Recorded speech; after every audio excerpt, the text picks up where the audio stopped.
Today it seems that everything is expanding, including our debt. Eventually, something has to give. You came here for the truth, so let me unveil that for you. The previous video I did was talking about Canada. Now we're going to look at the US and the UK. So let's begin by taking a look at this. Southern California home sales dropped 12% in November as price gains slow. This happens to be a general trend, not just in California, but we see it everywhere. The prices have started to slow, inventories have built up, and the sales are down significantly. They're starting to give out real discounts on the homes. They're trying to offer upgrades from the builders. There's a lot of things that are happening today, and you only get that when there is a slowdown, when those builders, when those sellers are desperate.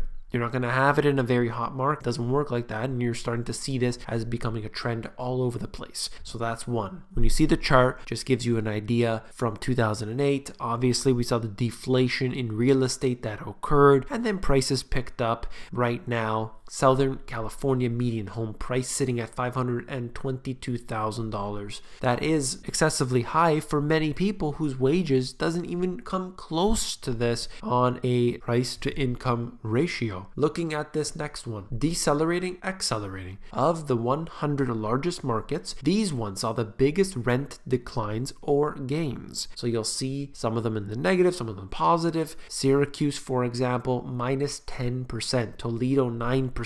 You look at the very opposite end of the spectrum, Long Island, 7.6%. There are others in here. If you're interested, just wanted to show you there's a lot happening right now in the United States, and that is very clear. It is a big disparity in between one city and another, and I find it interesting to see how it all plays out. I've been covering it in detail here on the channel. If you're new to the channel, I cover a lot of these specific indicators, and then I track their progress regularly so you can see it, documented proof, and I will continue to bring that to you. Pending home sales year over year, looking at it going to levels we haven't seen since 2014. This has been the case where month after month after month we've seen the declines, and that has been expected, of course, because of the tightening cycle throughout 2018. It's all red in 2018 for the most part. You're looking at this coming at a time when the Federal Reserve has been increasing interest rates. They've been pulling back on their balance sheets, and the other central banks around the world have done the same. So this is starting to spook the market. It's causing the slowdown, and so on. This just shows us pending home sales existing and the new one family houses sold total, and for the most part this has been declining throughout 2018. It just gives you a broad view of exactly what's happening today. Nevada and Idaho are the nation's fastest growing states. They talk about the population, they talk about what has happened here. I think part of the reason why we're seeing some changes today is that certain areas are becoming far too expensive and people leave. All right, that is just the way it goes. There are many other factors, let's not deny it, but this is the most obvious reason. People, they don't want to move. It is a big expense. It is with difficulty that they do so. And here you have a lot of individuals actually leaving, almost an exodus in some ways, in some places. I have covered this many times before. I have many videos about this, but of course, here we are today seeing that yet again, individuals are continuing this trend where they're leaving certain places and moving into others. This has always happened. There's always been the case. But right now, there seems to be an acceleration occurring.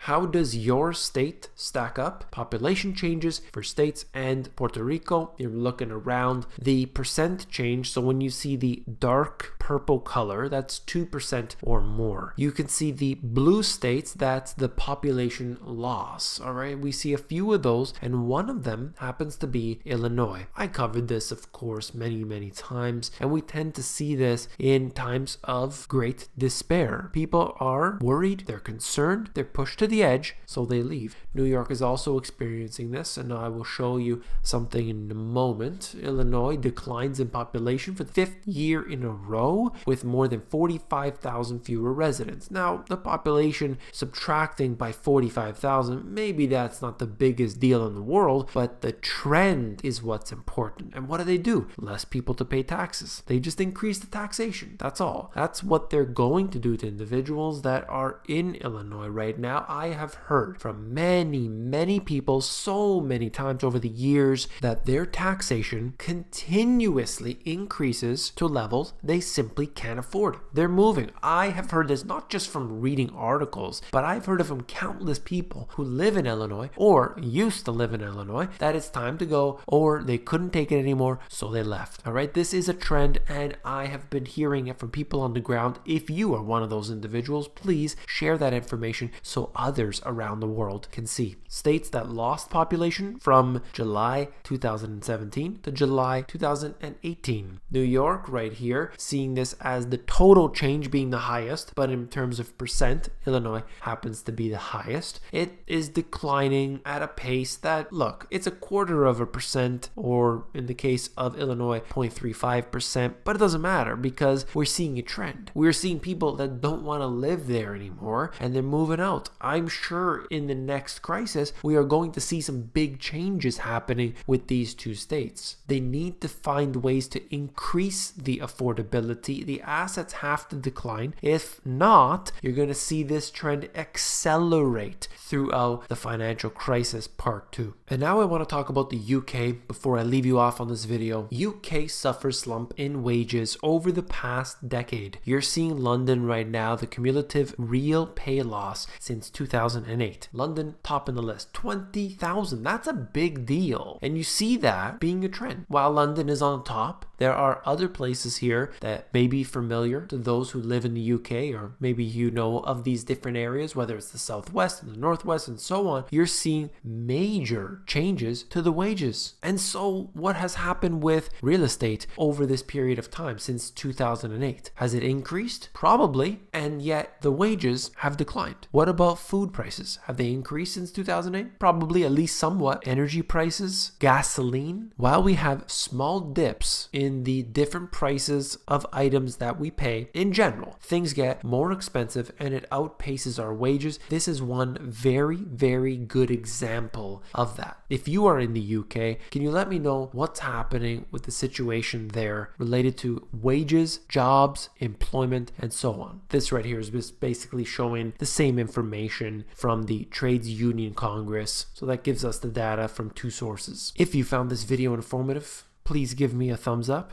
When you give me a thumbs up, you're supporting this channel, so I do appreciate that very much. And last but not least, if you want the financial education you were not taught in school, these two books have everything you need. From the foundation and the asset classes and making money and tax incentives, I cover it all. There are so many people who have read these books and found them to be, as I always say, more informative than my videos. And this is just what I had been able to piece together over the years, and I know that they would be beneficial to you. If you want to check them out, just click on the link in the description. It'll take you over to Amazon. If you want the audiobook, that's available at themoneygps.com.